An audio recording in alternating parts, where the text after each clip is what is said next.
Well, first of all, they often don't find power in that identity. Like, if they've come to therapy, for example, they know that something's up.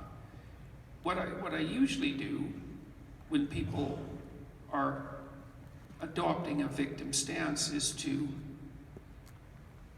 explore, is to ask the person why it is that they construe the situation in that manner, you know. So first of all, it's a very individual thing, right? So there's no cookie cutter answer. You want to find out. I mean, first of all, the person might have been victimized.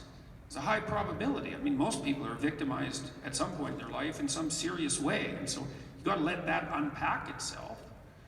And then you got to ask the person, well, what do they want? Like, how do they view themselves in the future? And they have to kind of build an ideal that they're aiming for. And generally, if you let people think through the idea of the ideal that they're aiming for, like, cringing victim is not what comes out.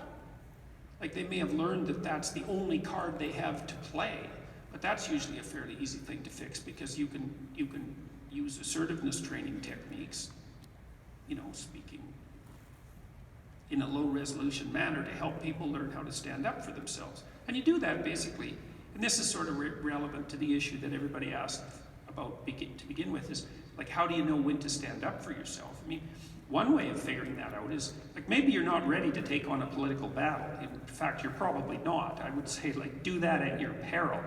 But you might be willing to say one thing to someone who's pushing you a little bit too hard, you know, after thinking about it for a while, that would tilt that relationship away from the tyrant-slave axis. You know, because you'll walk away.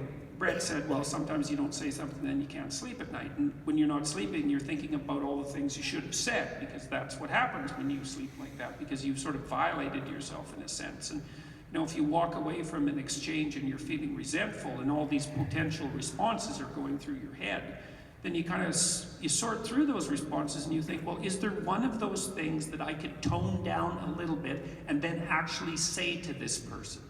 And usually you'll find something, so you sort of progress towards that kind of courage in increments. And that's fine. Like, the trajectory you're on is more important than the position you're in. And so if you want to take on the tyranny of the world, let's say, you start by addressing a problem that's bothering you and making you feel resentful that you actually could take on. Like, maybe there's something you need to say to your brother or your sister or your boss or an employee, you know, because they're taking advantage of you in some way that's making you resentful, and you think, well, what do I want? How would I rather have this be? And then, is there some small thing that I would be willing to do that would tap it in that direction? And, you know, that almost always works.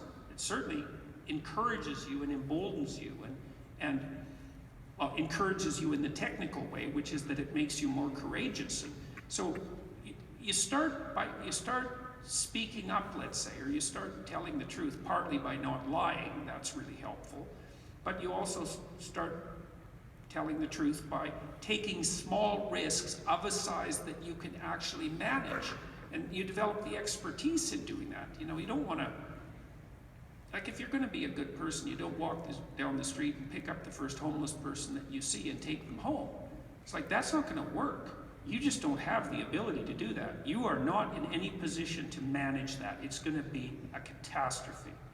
And it's the same with taking on major ethical battles. It's like, well, start with some of the smaller ethical battles and you build up some muscles, you know, develop some expertise. And everyone knows, you sit down and think to yourself for a bit, everybody knows that there's someone to whom they should say something that they're not saying, you know, and then you want to say that with minimal necessary force, something like that. And you want to do it at the right time.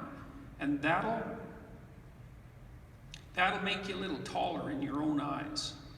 And that's a good thing. Maybe you'll even stand up a little straighter. That's a good thing. It'll put you on the right trajectory. And then at some point you might be able to take on like a major battle without getting crushed by it. So